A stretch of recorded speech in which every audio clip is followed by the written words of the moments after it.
want you to improve, and people who just want to just say something as they pass by. So how you can, what I generally follow, and I also tell my team members, or whoever asks this type of, who's confused whether this is really adding value or what is. So it is easier to see this way. What is the intention? That is easier to find out, right?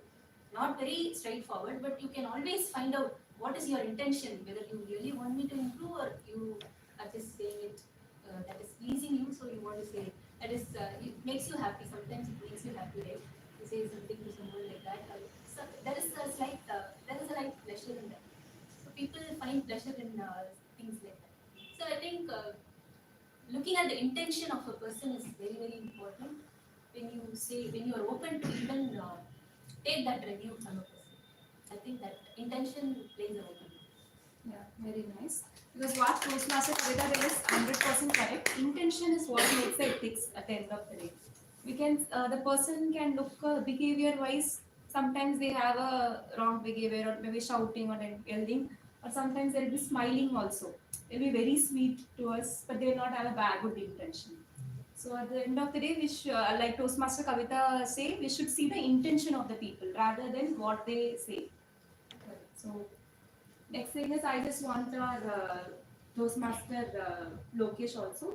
So one thing, like how do you feel, like because you are a visiting Toastmaster, correct? So like how do you feel the environment of MTC also, and your experience of how we do this vulnerability in your team or your life? So talking about vulnerability, my mentor recently spoke to me and he had a big project which he thought of delegating it to me. Just because we were not in touch for like quite a few years, he told me this one word straight up upfront to me, like, I'm not confident with you, Lokesh. As Pat sir told, there was really was something like should demotivate others, but it really motivated me to make sure I can prove him that he can trust me again. So within a span of 3 days, I was able to give him 2 leads in which one lead converted. So now I got the project back again from him. Like this was something not just professional, was personally hurting me. So you could have told that, you could have sugarcoated telling that, Lokesh, it's really good to see you back again. Maybe next time we can do this. You could have told like that.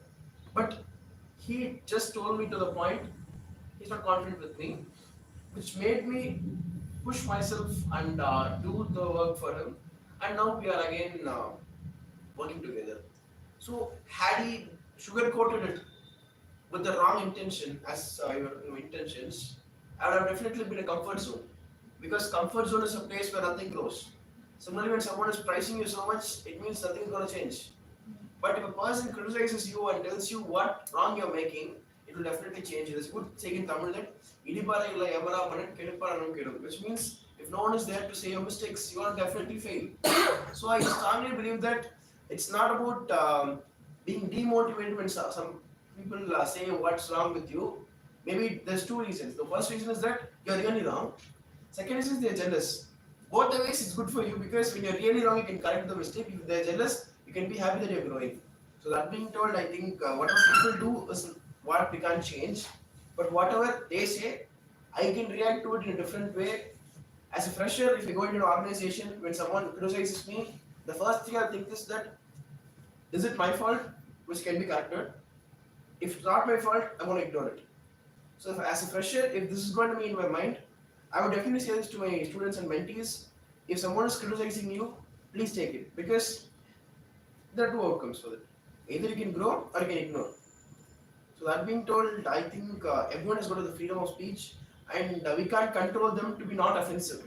But what we can do is, we cannot be offensive to others. Even if you have criticism, let's say it, because somewhere or the other is going to help the person. So that's what I feel personally. Yeah, right. Very good. Correct. Let me put it in a brief sentence, a few sentences. I belong to a body called MELT, which is called Madras Institute of Leadership Training, where I was trained. They ask a question: why people criticize you? People criticize you. Definitely, they find some weak spots, so they want to help you to improve. Or people criticize us for want of sufficient information. or people criticize us owing to jealousy also. That is what sugar coated words. If people criticize you with a good intention, accept it, receive it.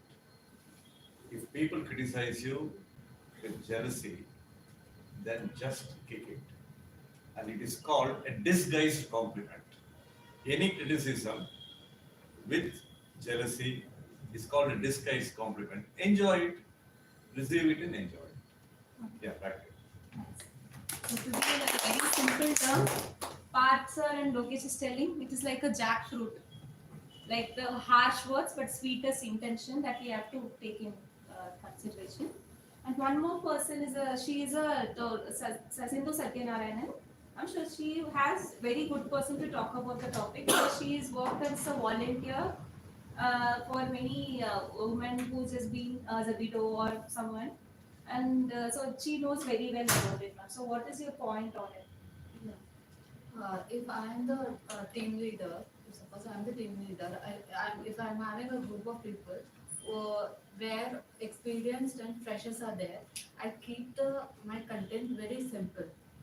And if I am asking the freshers to speak, and if they make some mistake, I add some more points to them to explain their whatever the view they want to explain. I make it very clear to them, just helping them in explaining their intention or points, whatever they want to deliver it. And one thing I want in a team to be chances to be given to everyone. There in a team there will be some people who always would be very overconfident and always they raise their voice and they want to come up and they want to speak and not letting others to talk. I don't want in my team in that way. So like I want to give the chance to everyone and everyone wanted to participate and speak and like give their views on the topic whatever it is. That's very nice. Because one thing my mentor told, Postmaster Kavita, when I was starting her, you don't be hesitate to interrupt. That's what she told me as a feedback. So that's what I think she is also doing. That is a very good ethical leadership which you have to stop. If someone is a very important person for you in your team, very favorite person, very performing person in the team, if they show you, as I'm told, like she is showing so much of overconfidence and it gives that environment of intimidation to others, we should not hesitate to interrupt. Casey, please, just here, you just stop it there because you're hurting someone else. It's not required here. Please stop it. So that hesitation, I think we should not have as a leader on that to interrupt the person who is being overconfident or not allowing others to speak. So because everyone will not be having that thing which will affect the team effectiveness. So that's what. Is there any other thing which we have to discuss on? Maybe from my personal experience, when I happened to be a manager, I had to manage around 5 area managers and 30 representatives. Particularly with respect to those 5-6 area managers, definitely no. See, as an individual, everybody feels vulnerable. But when they join together, the vulnerability gets reduced. So when I found, when I was directly handling them or dealing with them, I could find that vulnerability, the young managers, budding managers. So when I attempted, they always took it as, no, this fellow wants to control us and find fault with us. That was the mood or attitude they had. Then a kind of training guided me to get that feeling. Then I started finding, it is called significant other. I had 6 managers. I found one significant manager, one significant person who has better attitude, knowledge, caring and sharing. Then I routed all my information through the significant manager to the other person. See, in a team, when a friend, your colleague tells you, you will receive it openly. When the manager comes in, you will always have something, okay, this will have some hidden agenda. Yeah. Okay. So when I attempted that significant manager, then later on, when I held higher courses, that significant manager routing got me productive results. then I could maintain a wonderful relationship with them emotionally. See, an emotional relationship in a team is very, very important. That is why in many companies, more than IQ, they prefer EQ now. True. That's Yeah. really nice. So now we open this panel to discussion, questions and answers from guest and audience. So do you have any questions? They feel vulnerable. So I Yeah, have a you're not question. feeling vulnerable. Do you think freedom of speech also enables a person to offend others? This is my question. Anybody can answer for this. Yes, in many occasions. Yeah. Particularly in selective spheres. When you consider the religion Can you make it sphere, louder? religion sphere, right? Horizon, right? Definitely, we all have different faiths. Of course, I'm not sure if I can include this into our Toastmasters discussion, religion. But anyway, just for the sake of this point, this discussion, I just tell you, of course, we all have different faiths. We follow different religions, right? And different faiths. Of course, this faith, it is truly faith. There is no evidence for that, right? If I just speak and under this freedom of speech, if I just have the confidence of I can criticize anyone's faith, definitely it will hurt someone. So I think freedom of speech should have some limitation in this sphere. Yeah, right. So that's what we should involve the core beliefs also, the sentiments. That's why in Toastmasters we don't talk about topics. Yeah, we don't talk about Yeah. topics because everyone doesn't have that sensitivity to talk without hurting their So the sentiments. better way to get out of this is avoiding it totally, like not touching these topics so that people may get offended, right? Yeah. Sometimes we get overprotected. In Toastmasters context, yes, these three topics are taboo: religion, politics, sex. Sometimes since we overprotect, then we don't get the right information which we deserve to get. For information, in one contest, international speech, a Toastmaster spoke on homosexuality. Of course, without offending, without affecting anybody's sentiments or feelings. So it's all up to us. Just because I have been given freedom of speech, I should not be insensible and insensitive. That is where the maturity comes in.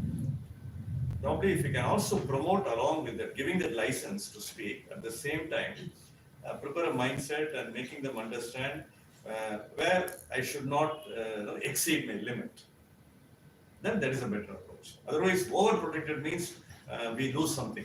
Definitely. We are not getting what we deserve to get. The inquiring mind we lose. Yes. Yeah. And stops working. I have a question. Anyone can answer. Is freedom of speech an empowerment or entitlement? Okay? Freedom of speech, is it an empowerment or entitlement? Depending upon the person who uses it. Is an empowerment and so I'm sorry.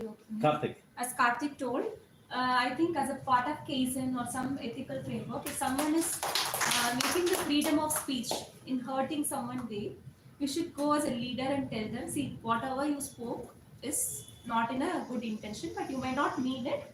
You will not understand about the sentiments of certain people and you spoke it in your perspective. So that way we can give the feedback to them and tell them, see, this is very wrong. Because as Kavita told, it is not always everyone has the intention to hurt someone. Sometimes they will speak without understanding, the lack of empathy on other people's beliefs. Because they may not went and had a friend in that religion, or they may not had a friend in that culture. So they would have not had a empathy on them, and they would have spoke. So in that time, as a part of improvement, if you can give an this one, like give the feedback, see, whatever you spoke is maybe not intentional, but it hurts someone. So you should avoid this. So that may be very helpful for that, because as Manikandan said, it may be entitlement and also empowerment, but we can't come into a conclusion without doing this. Maybe some person may not be intentionally to hurt someone, but they would have done it without empathy because of not done cultural things also. On a personal note, I would love to see and I would love to have complete 100% freedom of speech in all our discussions, and having that thick skin developed in us, because it will lead us into a better world than where we are now.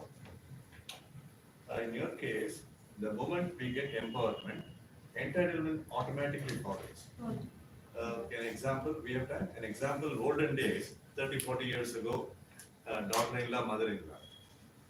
I have seen in my mother. My mother can never open her mouth. But over a period of time, as we evolved, the current day, a scenario of mother-in-law and daughter-in-law, whether they give power or not, they have learned to seek power and they empower themselves. That is why these modern day kids are much, much far better than the kids we were living in those days, just because the mother's empowerment was nil. It was more male chauvinism. So it's an ideal example where if you are given power, if you are able to speak, better thoughts, better ideas, okay, better solutions can happen. So that will establish a very healthy environment, maybe in a family, in a company, in society, in a club like a Toastmasters. Thank you. So, you have a question? Yeah, so it's interesting. We talked about exercising freedom of speech without hurting the other person. But that's very tricky in my opinion. How do you know what will hurt or what will not hurt? And I think there is a very thin line uh, to figure out that if going beyond this would hurt someone or would not hurt someone. Because it's very subjective. Something I say might hurt someone, but it might not hurt anyone else. Right. So I think that's very tricky there. And if you have any comments or any thoughts on Yeah, so definitely. So what I tell is the same thing which I told before. For example, this happens because they don't have an intention to hurt another person, but they don't have exposure on other person's lifestyle or culture. Because as he told, he might have belonged to some religion, but that person who's speaking doesn't have any experience on that religion.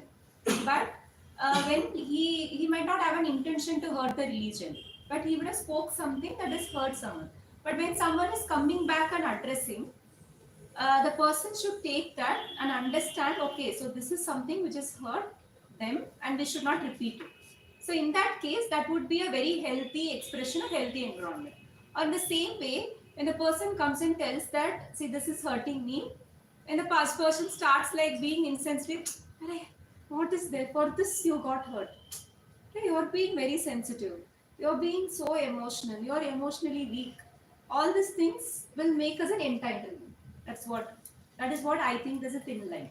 So when someone come and conveys you that certain things what you did or certain things what you spoke is hurting you, you should make them understand either two ways. One thing is you understand why they is hurting them, and if you want to connect with them, or else if you don't want to connect with them, just tell, okay, sorry, I did not mean intentionally, and move on.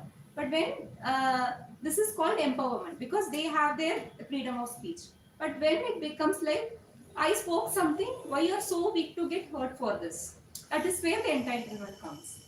So I think that is why the ethics turns. If someone, anyway, we can't speak without offending everyone in them. So if we offend someone, because it is, they know their culture. So I just simply understood, I offended them and convey them that I am not done intentionally. That is where your empowerment lies. But when I tell them like, okay, see, hey, you are very weak, that you're getting hurt for small things, that is where it becomes an entitlement. How can we overcome that point? I'm receiving a negative comment. I'm also telling my concern also. He's not reactive to that. How can I overcome from that point? Yeah, that's what I think. That is an entitlement. That's what is. So everyone has that freedom of speech, but they won't have an empathy. See, as Mom told, they will not have an intention to connect with everyone. Okay, because see, if you have particular people, if you're coming to a team, someone will have an intention to complete certain goals. So they will be done. The goals will be done by connecting with 4 people or 2-3 people which they needed, or from family support or their friend support. So if someone they want to connect, they don't want to connect with everyone. Doesn't make sense. So if you are getting offended by them, see, Nisha is offended. Okay, it doesn't make any value to them because they don't have a value from you. that you want to deliver. But we will like just ignore and Just ignore and move on. Because if there is certain person who wants to connect beyond their routine transaction, will understand this and will come and tell you that, okay, see, I'm so offended, I did not come intentionally. That way. But that is where the entitlement comes, what Vanika is. As he told, we have to have such people, sir. Yeah, probably if you want to overcome, maybe you have a feeling that you are being ignored. Then the feeling of significance. I'm in the team, but I'm not considered the team. Probably go to someone who can inject you that sense of significance. Yeah, you may be small, he may be a peon, but he is very important. He's the one who carries the paper for the signature. But he said the words and sentences are very important in freedom of speech. For example, you are coming late to office more number of times, the manager spots you. The manager can pour out anger. What nonsense is it? Every day you are coming. Don't you think it's very important that you have to, and you have missed so many meetings? What nonsense is it? That is approach number one. Approach number two, Mr. Kumar, purely in your interest, I am going to tell you something. Okay?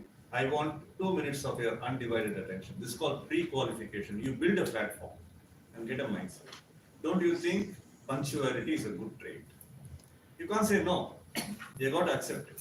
So if I make some positive generalized statements, make you realize that coming to office on time is a privilege to me.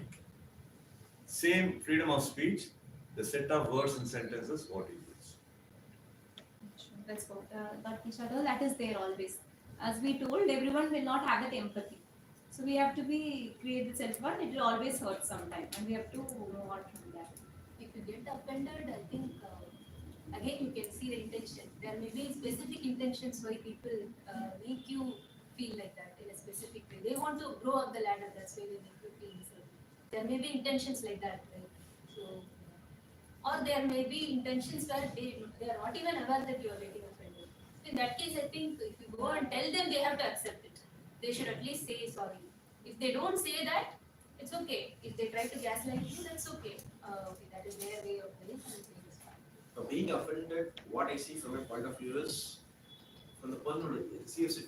Because let's say if someone's going to give me criticism or a comment, I used to get offended 4-5 years back, but now I'm really happy to receive more criticism and comments because in some way or other it's going to help me grow. Because No, sorry to interrupt. Because the criticism is different, but affronting the belief is different. For example, this one was like, suppose if you're giving a presentation, you're presenting your work, someone is criticizing, it's okay. But you're going to work, and you all have a core belief, like as you told, it's a religion, or it may be your culture, or it may be your belief of something which is being rooted from your childhood. If someone come and talks about you, it is very difficult to not get offended. And as Kavita told, there is certain people who does it intentionally also to make you offended. exactly Because that's they why know that's the why weak spots. Yeah. Thank you for adding it. That's why I want leader to be strong enough to get offended and not be offended. Yeah. True. People are going to offend you every day. They do it deliberately, they don't do it on purpose, but still it's going to happen. And if you want to be a leader, like where Toastmasters leaders are made, I think getting offended should be a part of life so that after a point of time you'll grow a thick skin and it's not going to offend you anymore and you want to be a leader that's going to make you more successful, which I personally have seen in my life and I'm trying to not get offended hereafter also. When I speak, okay, 3 years back, if this was a situation, I would have got offended and I would stop speaking. Thank you. That would be my reaction, but now that's the reaction. I'm going to get offended, I'm going to do it. Because that's how leaders are. Yeah, that's the muscle we have to build. Yeah. Okay, sure, that's it. Okay. So, is there any other questions? Kannadasan ஒரு நல்ல வார்த்தை சொல்லுவோம். நான் வளர்ச்சி அடைந்தேன், அவமானங்களால் தான் நான் வளர்ந்தேன்.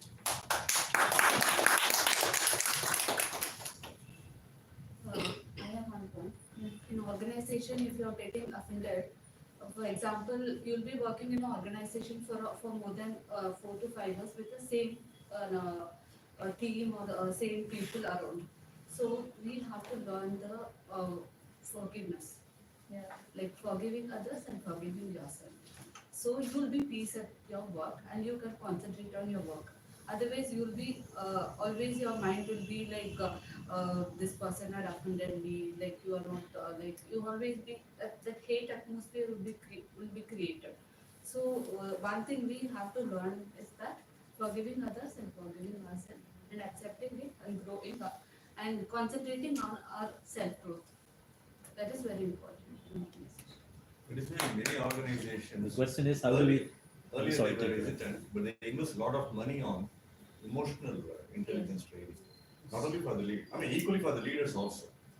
So equally leaders also understand comes down to the level of employee and emotionally gets connected. The more and more positively connected, relationship expands. That will talk about the productivity of the team and the company. Okay, share the person. In the process. Okay, so with this, we have to end the panel discussion. Thank you so much for everyone. Everyone will be empowered with freedom of speech, not entitled to hurt anyone. And also, as sir told, make that disagreements makes you grow and grow on in life. Thank you so much.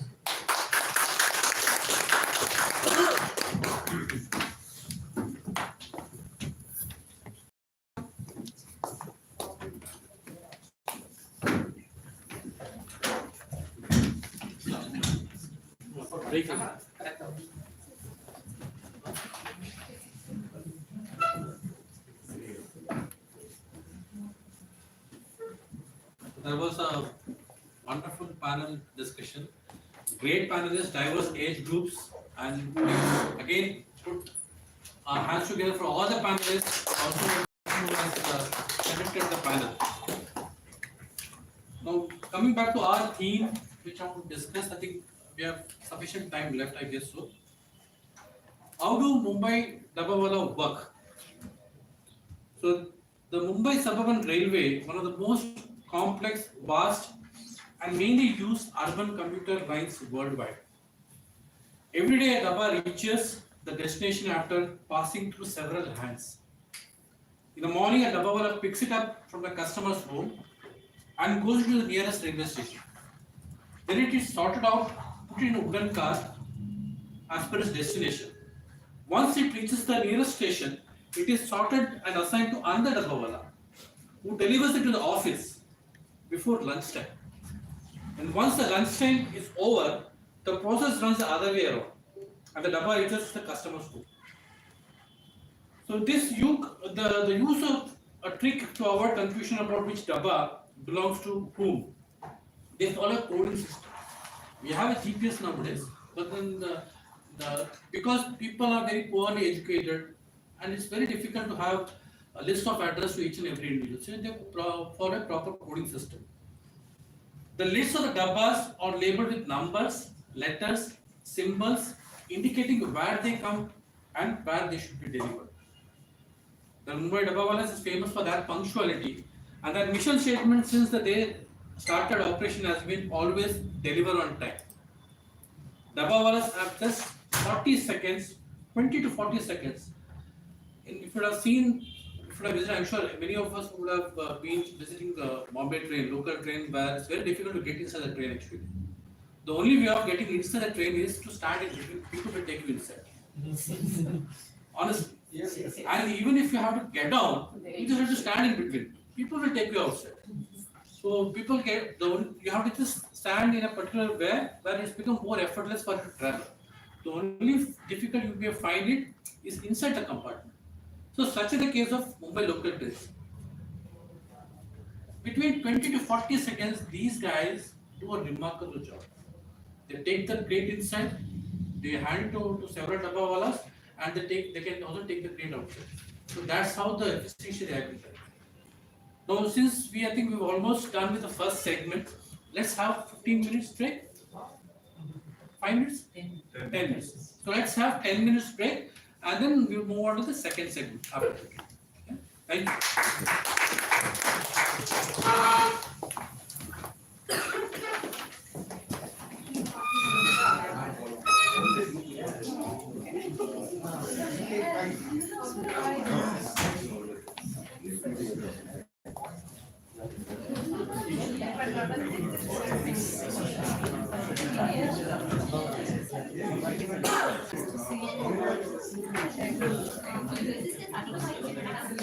Yes.